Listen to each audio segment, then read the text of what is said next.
Estudiando los profetas menores. En su oportunidad les expliqué que ese título de profetas menores obedecía a un orden sistemático, de modo que todos los libros del Antiguo Testamento pertenecen o corresponden a dicho orden.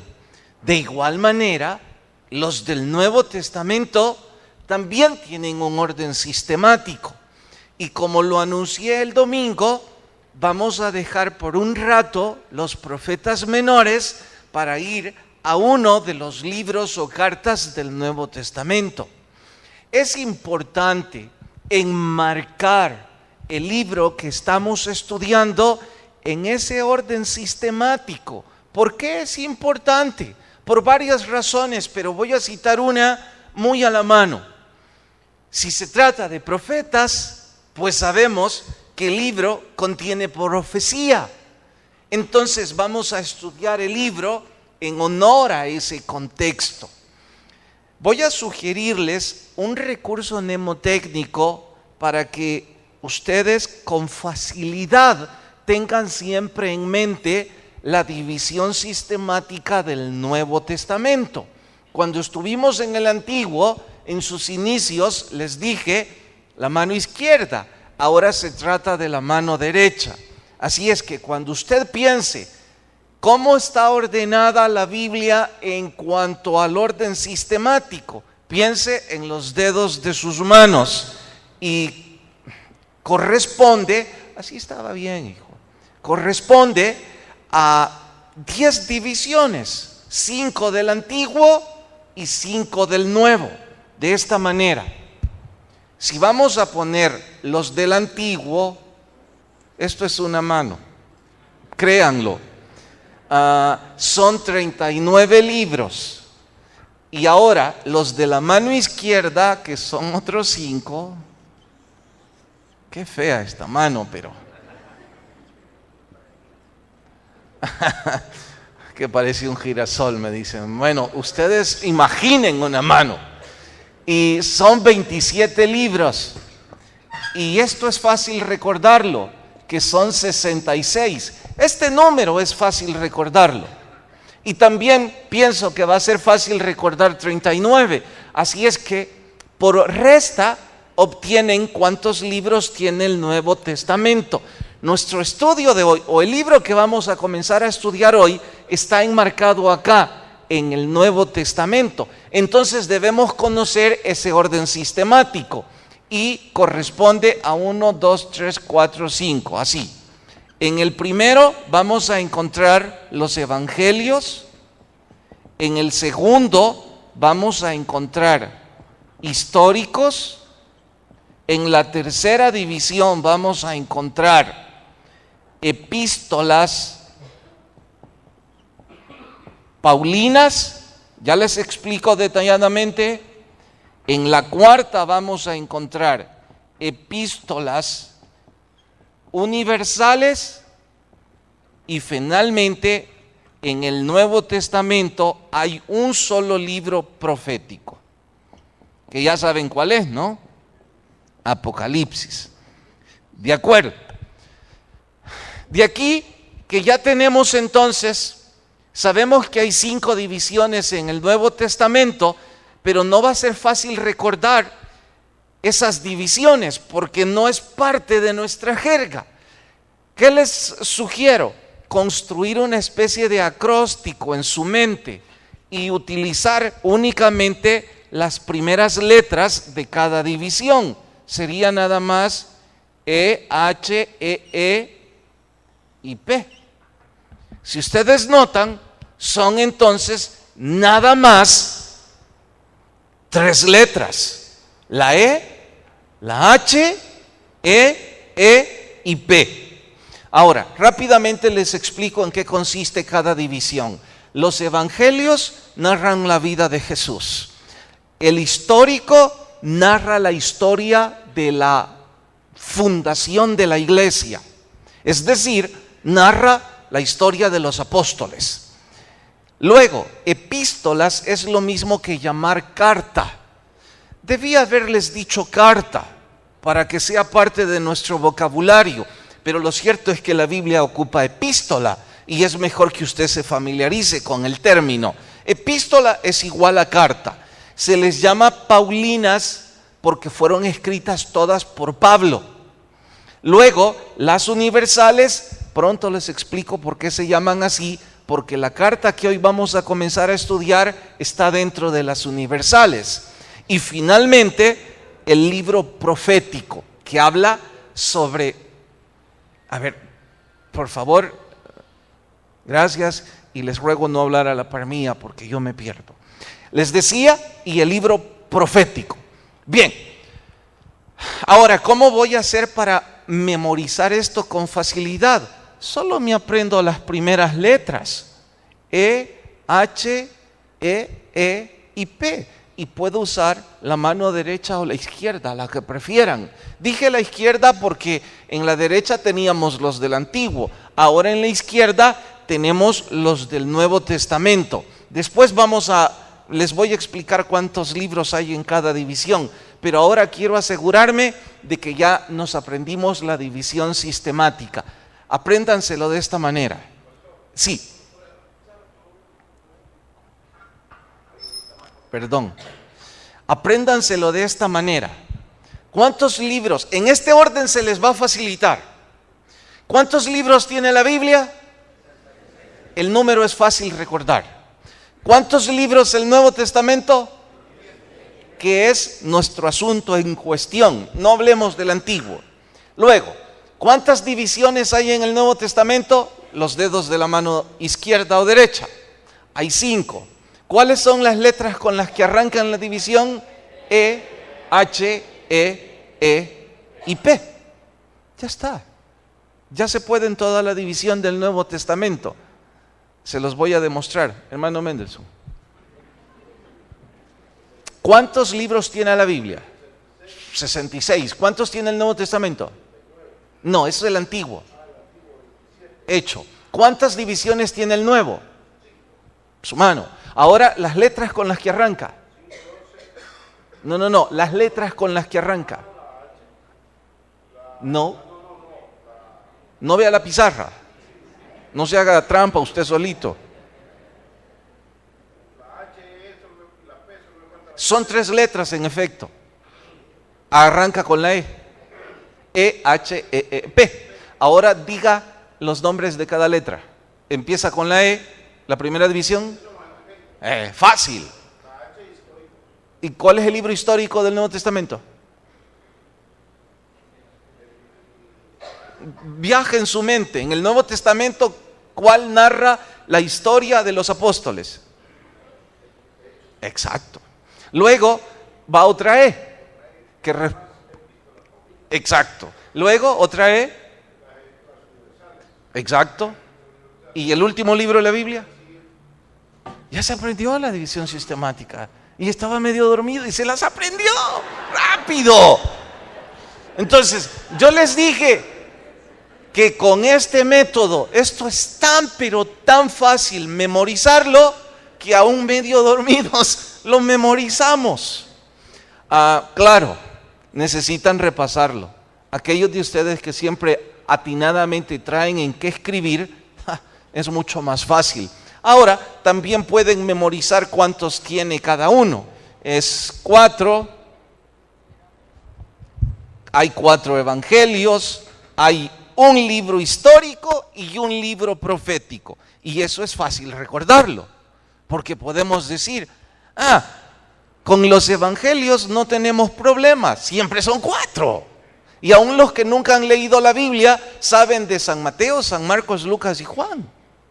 En cuanto al histórico, sabemos que solo es 1, y el profético también sabemos que solo es 1. Entonces solo hay 2 números que quizás nos va a costar trabajo recordar, que son las Paulinas y las universales. Otra idea para que nunca olviden las Paulinas, porque yo las olvidé ayer. Abusé de que ya me puedo esto muy de memoria y se me olvidó. Entonces ahora tengo otro recurso mnemotécnico para nunca olvidarlo. El número de la mala suerte. 13. Y luego, por diferencia, para que sumen 27, pues son 8. Y ya está. Ya nos podemos toda la división del Nuevo Testamento. Ahora, no es el propósito del estudio de esta noche hasta aquí. Esto es apenas el marco teórico para arrancar la carta que hoy vamos a estudiar. ¿De dónde la vamos a arrancar? De estas 8, de las epístolas universales. Eso nos lleva a que vamos a estudiar una carta.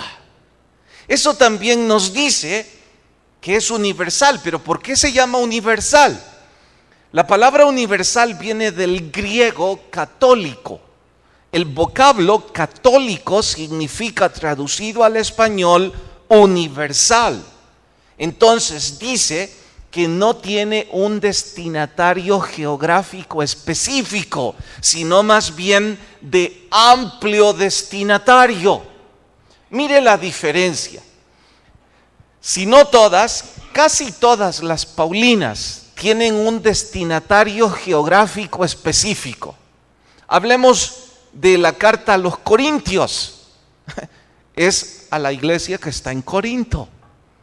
Hablemos de Colosenses. Es una carta dirigida a la iglesia que vivía en Colosas.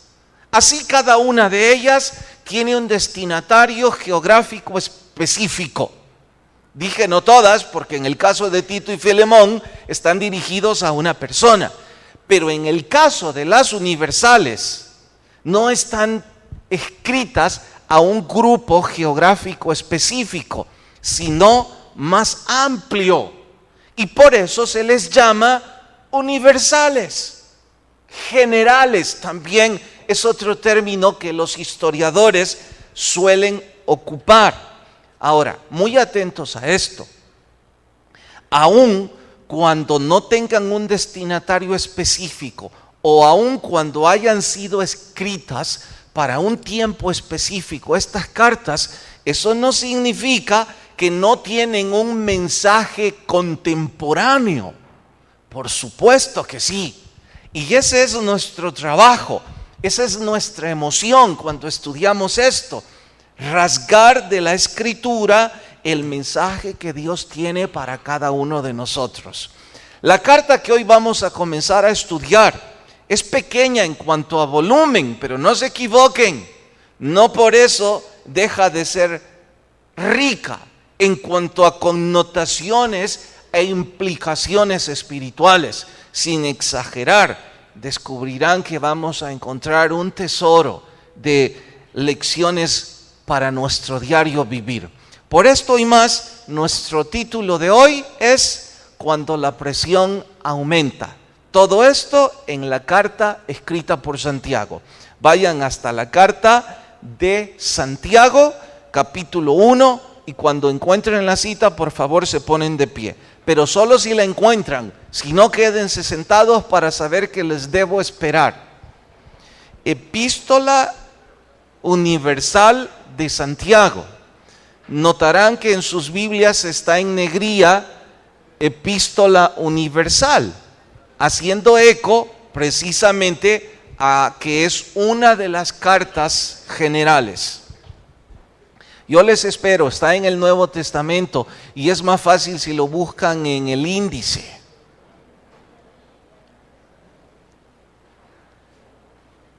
Y no se preocupen algunos, sé que recién empiezan a estudiar la Biblia y ni idea tenían que había un Santiago ahí. Capítulo 1, carta de Santiago, vamos al verso 1 y en el índice la encuentran con facilidad. Bien, vamos al verso 1 y dice: Santiago, siervo de Dios y del Señor Jesucristo, a las 12 tribus que están en la dispersión, saludos. Ahora, atentos a esto. En aquel entonces no habían sobres, ni se guardaban las cartas en eso. En aquel tiempo habían papiros. Entonces, tanto el remitente como el destinatario era parte de la carta. Pero en realidad lo que encontramos en el verso 1 es el destinatario y el remitente. En ese caso les pregunto, ¿quién es el remitente? Santiago, ¿quién es el destinatario? Las 12 tribus en la dispersión. ¿Quiénes son esos? Luego se los explico. Verso 2, hermanos míos, tened por sumo gozo cuando os halléis en diversas pruebas, sabiendo que la prueba de vuestra fe produce paciencia, mas tenga la paciencia su obra completa, para que seáis perfectos y cabales, sin que os falte cosa alguna. Hasta ahí leemos y oramos. Señor, te suplicamos la guía de tu Espíritu mientras estudiamos tu palabra. Pon en nuestros corazones y mentes tu voluntad. En el nombre de Jesús, amén. Pueden tomar su asiento. Ya vimos que la epístola por sí misma reclama autoría. Eso significa que reclama remitente. Dice que fue escrita por Santiago, pero no dice cuál. Y los historiadores debaten cuando menos entre 3 Santiagos. Yo no voy a dar énfasis a los 2 en los que no creo sean candidato serio, porque hay muchas más razones para inclinarse por el tercero. Rápidamente les digo, se supone que podría ser Jacobo, hijo de Alfeo, uno de los discípulos. Y hay otro de los discípulos llamado Santiago, o Jacobo, que es lo mismo. Pudo ser uno de ellos, pero todo empuja, todo el registro gráfico empuja a que fue más bien el medio hermano del Señor Jesucristo. Ya que para aplicar esto a nuestro diario vivir, no enriquecería que les dé razones de por qué este último es el mejor candidato, lo dejo hasta ahí. Porque el propósito nuestro es aplicar esto a nuestra vida diaria. Todo esto ubica la carta que fue escrita entre el año 40 o 50 después de Cristo. Y no olviden poner puntos de referencia en cuanto a fechas para que entiendan el contexto histórico. El mejor punto de referencia en este caso es la fecha en que Jesús murió. Les pregunto, ¿cuándo fue? ¿En qué año murió nuestro Señor Jesucristo? En el año 33 después de Cristo. ¿Y cómo sé eso, pastor? Todo el mundo sabe que Jesús murió en el año 33. Y todo el mundo sabe que nuestro calendario está en honor al nacimiento del Señor. Entonces Jesús murió en el año 33. Si esto fue escrito en el año 40 o 50, nos dice un montón de cosas. Como por ejemplo, nos dice que la iglesia recién estaba en sus comienzos. Nos dice que el imperio romano estaba en su apogeo. Nos dice que la iglesia estaba sufriendo una persecución horrenda de parte de los césares romanos. Y eso ya nos arroja bastante información. ¿De qué hablo?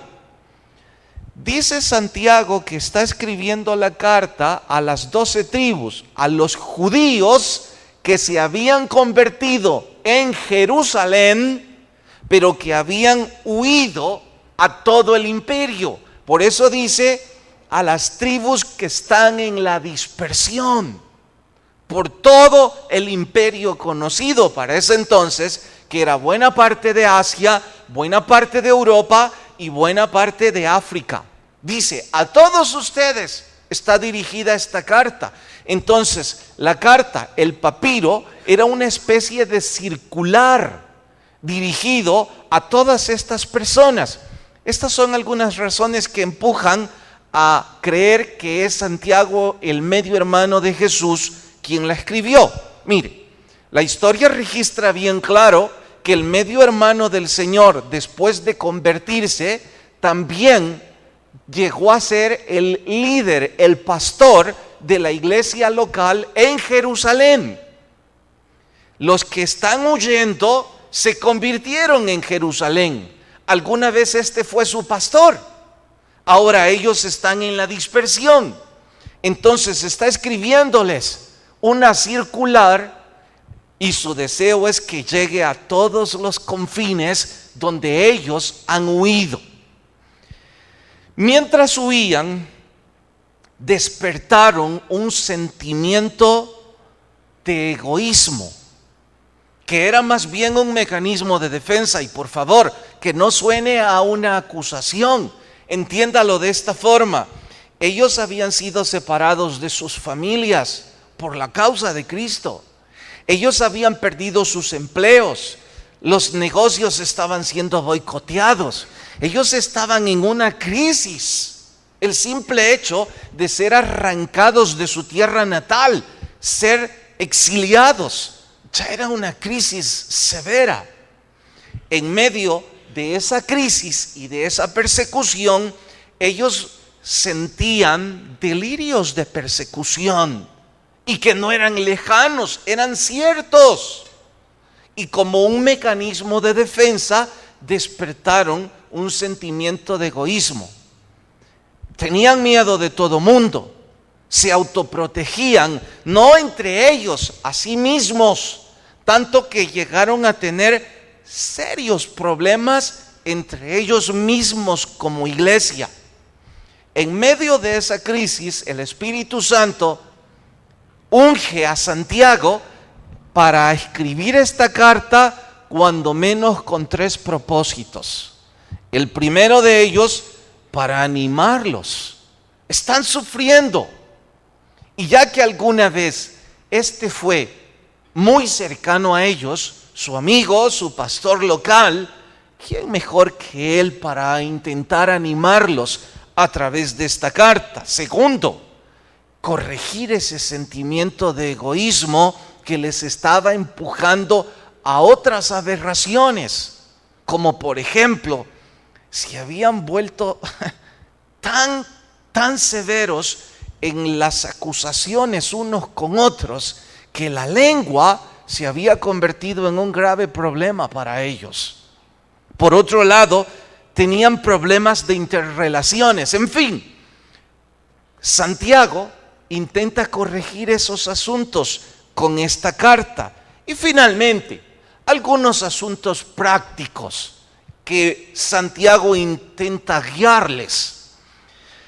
Mientras nosotros empezamos a estudiar esta carta, vamos a ir rasgando de estos detalles introductorios los puntos para aplicarlos a nuestro diario vivir.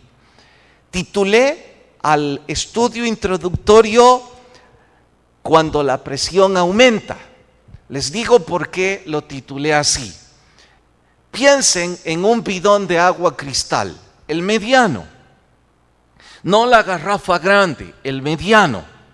El de plástico bastante débil. Está lleno de agua, pero usted lo pone en el suelo, no de pie sino de canto, y usted se para sobre el bidón.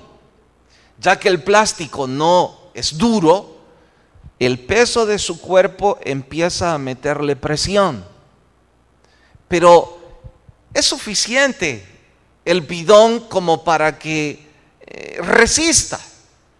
A usted no le bastó con pararse sobre el bidón, empezó a saltar y a saltar y a saltar. Les pregunto, ¿qué va a pasar con ese bidón? Va a estallar. ¿Por qué? Porque no va a resistir la presión. El título de nuestro estudio es exactamente esa imagen. Los judíos cristianos en la dispersión estaban siendo sometidos a tanta presión que si no recibían esto, ellos iban a explotar. Y de igual manera sucede a veces en nuestras vidas, que parece que todos los problemas se suman. Y dijo alguien, nunca los problemas vienen solos. Empiezo con problemas de pareja. Después se unen a problemas de familia, hijos o terceras personas dentro de la familia. El trabajo se está poniendo difícil y para colmo, problemas también dentro de la iglesia. cuando la presión aumenta, corremos el riesgo de explotar. Los que no son muy jóvenes de sobra saben que esto nos sucede de vez en cuando en la vida. Y entre más adulto usted es, más cicatrices debe llevar en su alma de momentos en donde la presión ha sido tanta que usted ha sentido que toda su vida se ha desmoronado. Me imagino entonces que usted y yo estamos muy animados en querer escuchar esto, porque Santiago nos dice algunos consejos cuando la presión aumenta.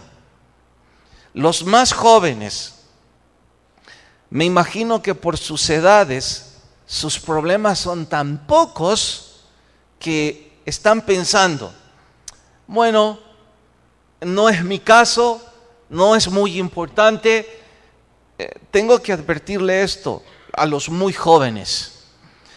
Cierto que por su edad no hay problemas de modo que usted siente que su vida se desmorona. Pero muy atentos con esto. Si usted cree que una dieta resulta con 2 días de aguantar hambre, usted es muy necio. Porque usted y yo sabemos que para empezar a ver resultados de una dieta se requieren varias semanas. Y después de varias semanas, usted llega a la conclusión de que haber soportado hambre esos 2 días es parte del proceso y es importante.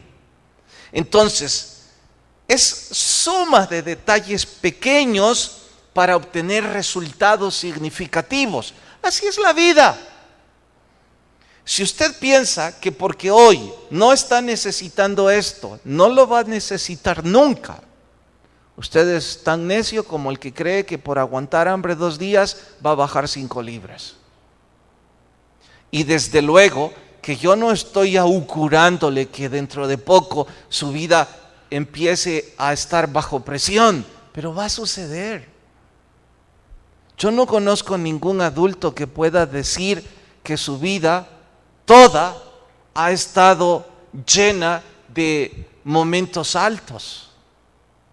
Todos tenemos que admitir que la vida es de altibajos y que en esos momentos difíciles, en donde parece que la presión nos iba a hundir, cometimos arrebatos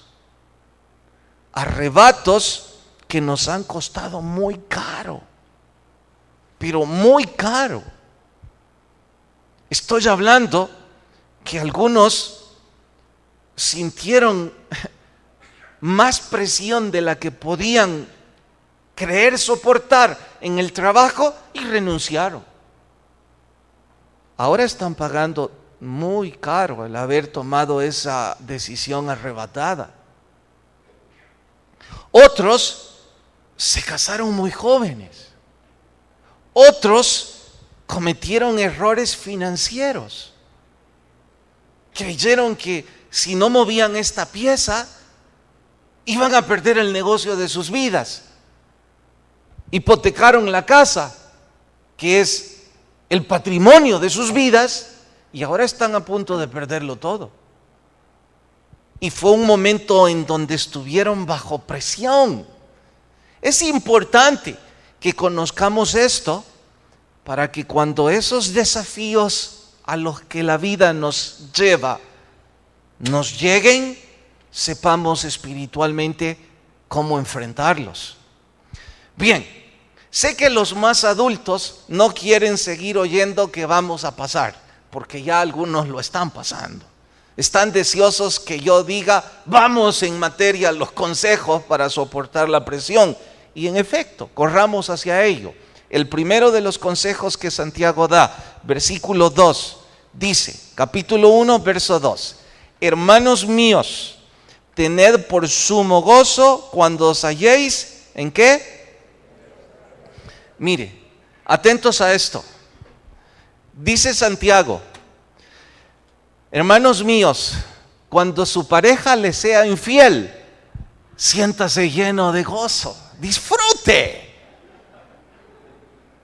Yo sé que ustedes sonríen por el sarcasmo con el que digo esto. Nadie va a estar gozoso sabiendo que su pareja le ha sido infiel. Estará lleno de ira. Otros tal vez sí contentos. Al fin puedo retirarme. Bueno, pero regularmente esto nos va a provocar una crisis horrenda. ¿Cómo se le ocurre a Santiago decir que debemos tener sumo gozo porque perdimos el empleo o porque tenemos una enfermedad? Atentos a esta explicación. Santiago no está diciéndonos que neguemos la realidad y que usted llegue esta noche a casa, que su pareja no está y que usted niegue su realidad. Está trabajando, pobrecito. O ella está trabajando, y que usted niegue lo que está frente a sus narices. No dice eso. Tampoco nos dice que debemos conformarnos. Que haga lo que le venga en gana y yo voy a soportar. Tampoco nos dice que debemos tener santa resignación, porque ese es el vocablo que en religión algunos aprenden cuando ya no sabemos nada que decir. No, lo que él nos está diciendo es, mire, enfrente su problema con una actitud positiva. Y esto no es terapia colectiva, esto es fe. Permítame explicárselo. Una actitud positiva es admitir que en esta vida, aunque me esfuerce, yo no puedo evitar los problemas. Me van a venir. Algunos porque yo me los he buscado. Mis pecados me arrojan consecuencias. Pero no solo por mis pecados. Algunos problemas me van a venir también por los pecados de otros. Y ya que mencioné la infidelidad de su pareja, ese no es su pecado, pero igual usted va a sufrir. Y no solo por los pecados de otros, también se nos vienen problemas por nuestro medio ambiente, el medio en que vivimos. De hecho, vivimos en un país lleno de delincuencia, vivimos en un país en donde una buena parte de los negocios tienen que pagar una renta, vivimos en un país de incertidumbre económica, vivimos en un país lleno de epidemias, vivimos en un país lleno de temblores. Tantas cosas. No vamos a poder evitar esos problemas. Entonces nos dice Santiago, como usted no puede evitarlos, no tome una actitud pesimista. ¿Cuál es la actitud pesimista? Yo vivo en el peor país del mundo, así es que mejor me abandono y me muero. O mi pareja me engañó, voy a llorar y a llorar el resto de mis días. O perdí el empleo, soy un fracasado, o me equivoqué en este negocio, o 100 ejemplos más.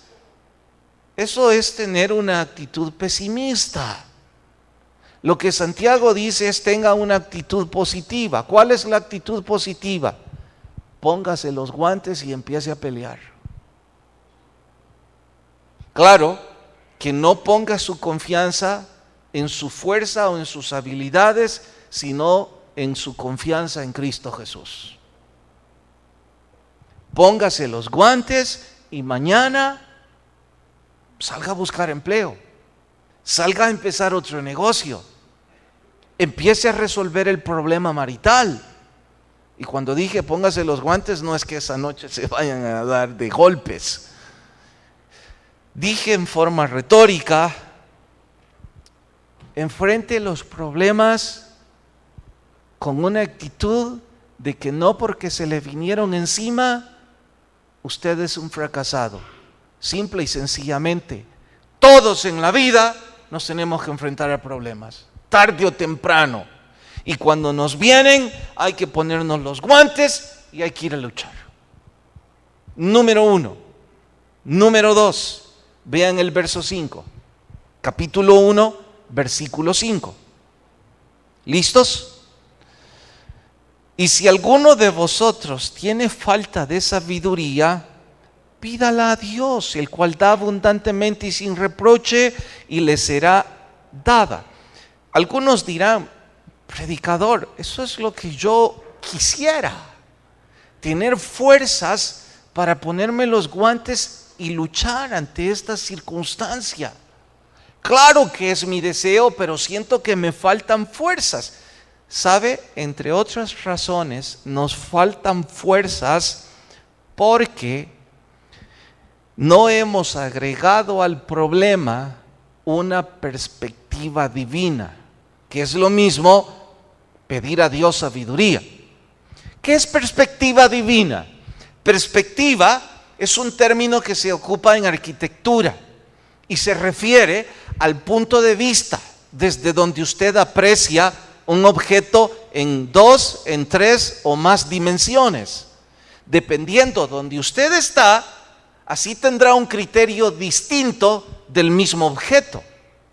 Perdonen la ilustración, pero los que están en este módulo tienen una opinión distinta a mi imagen de los que están en este módulo, por la perspectiva desde donde me están viendo. De hecho, ustedes deben decir: ese hombre es delgado. Ustedes deben decir: es una gran mentira, no es delgado.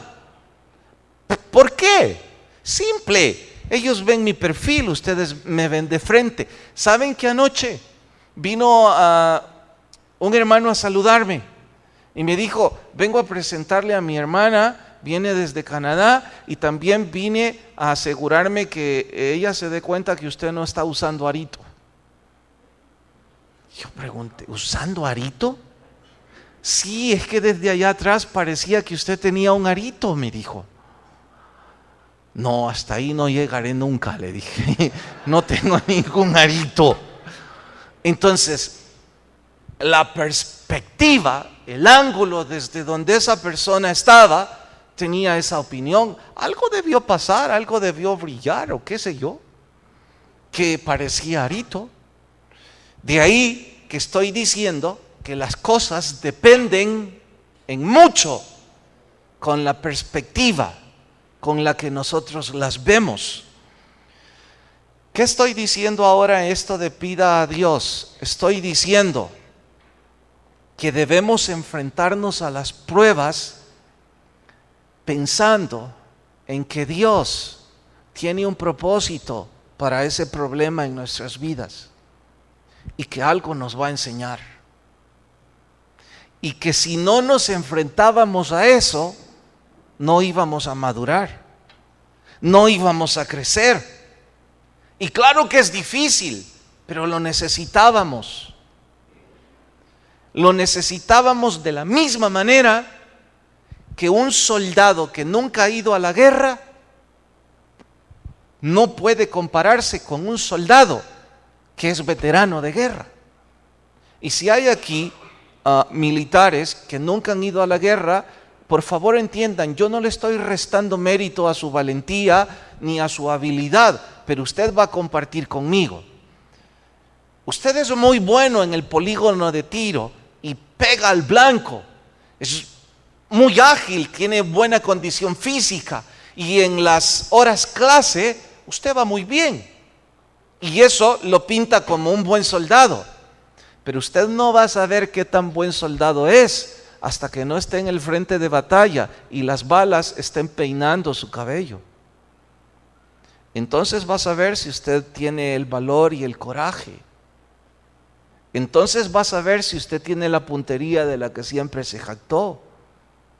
Y yo no lo culpo si de pronto sus nervios lo traicionan. ¿Y cómo no se va a sentir nervioso si tiene familia a la que ama? Usted no quiere morir. Además, usted no se enlistó para matar a nadie. Y ahora tiene que matar a alguien. Y por una causa que a lo mejor ni conoce. Todo eso va a poner a prueba su condición como soldado. Entonces debemos reconocerlo. El que es veterano de guerra tiene una estrella extra en su guerrera. Fue puesto a prueba Y eso le dio madurez. En la vida cristiana vamos a enfrentarnos a algunos problemas. Y aquellos que renegamos de la condición, pues entonces tenemos una perspectiva humana y a veces bastante fuera de orden, diciendo cosas como: ¿y dónde está Dios? ¿Por qué no me escucha? ¿Por qué no obra un milagro? ¿Por qué no resuelve esto? Yo no he estado siendo tan malo como para sufrir esto.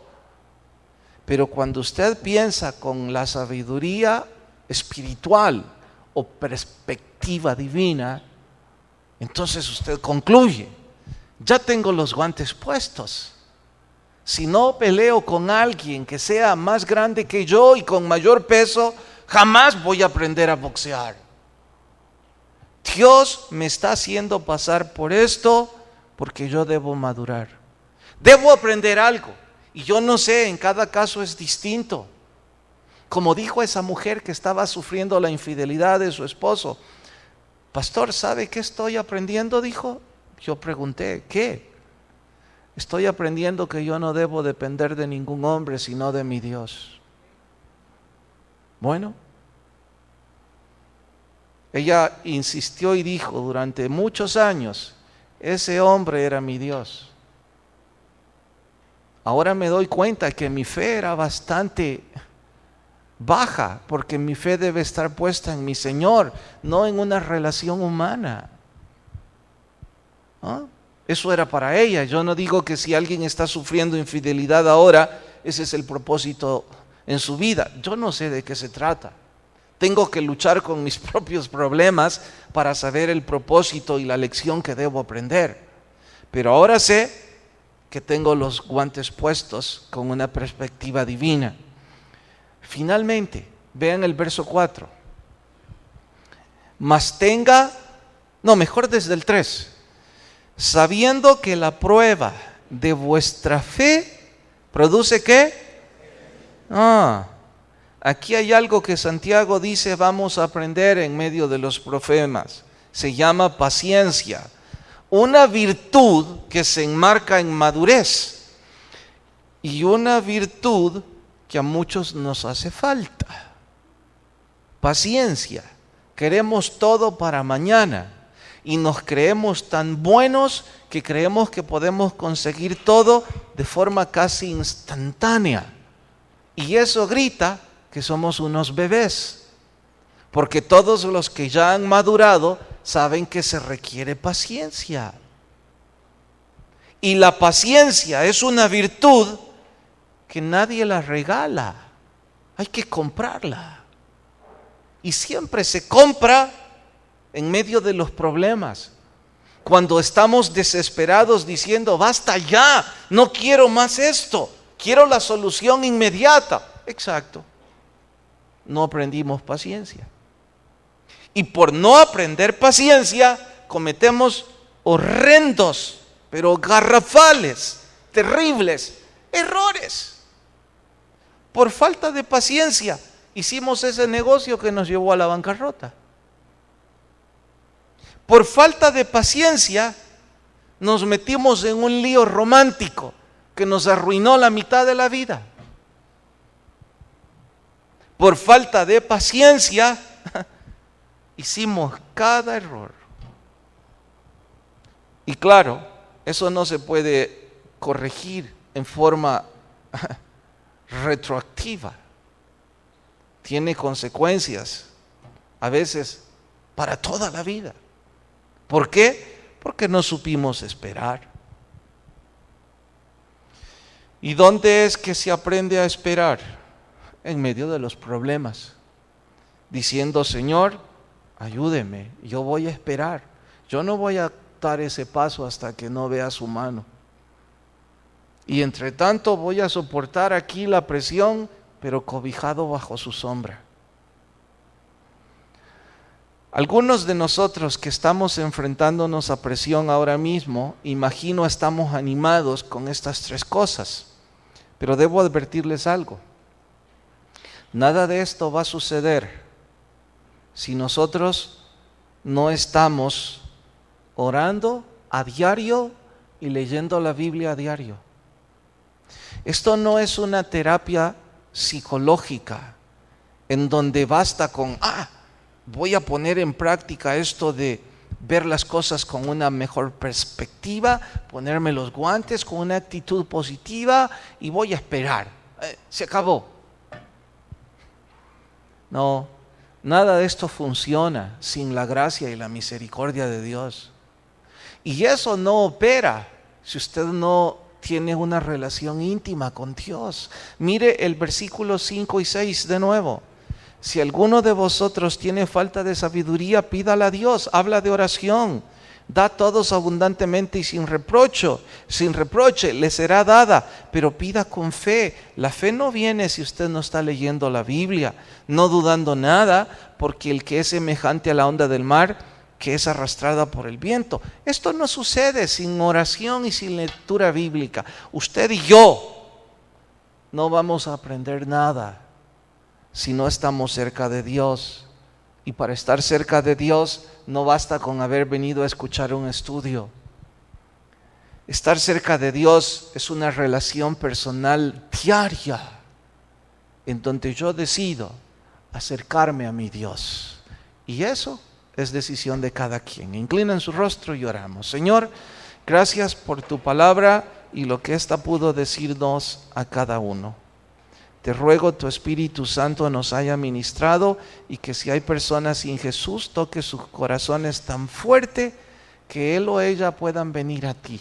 Mientras todos oran, su rostro inclinado y sus ojos cerrados, no voy a invitarle esta noche a venir al frente, que le aplaudan, que cambie religión o algo que se parezca. Dijimos en el estudio, es una decisión personal en donde usted se acerca a Dios y nadie lo puede empujar a hacer eso. Si esta noche alguien dice, mire, no estoy bajo presión, por eso decido abrir mi corazón a Jesús. O alguien dice, estoy bajo presión, necesito al Señor, con mayor razón, una u otra forma, todos necesitamos al Señor. Y lo menos que podemos hacer es dar el primer paso, abrir nuestro corazón con fe a Jesús. Por lo que si alguien dice, quiero hacer esa oración y dar ese primer paso, donde está, le invito a que levante su mano y me deje orar con usted. La baja de inmediato. ¿Habrá alguien esta noche que dice, Dios le bendiga, puede bajar su mano? ¿Habrá alguien más que dice, sí, yo también quiero hacer esa oración? Y no se preocupe con las personas que están cerca. Están con sus rostros inclinados, sus ojos cerrados. Esto es entre usted y Dios. En cuanto a mí, el privilegio de orar con usted y por usted. ¿Habrá alguien más que levanta su mano y me deja orar con usted? ¿Alguien más esta noche que viene a Jesús y que toma el valor y la decisión de hacer la oración?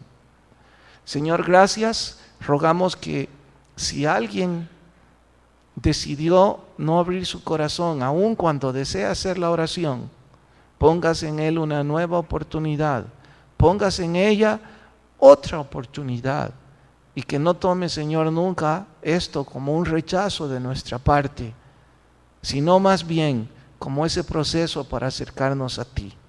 Habla nuestras vidas y ministranos, lo pedimos en tu nombre.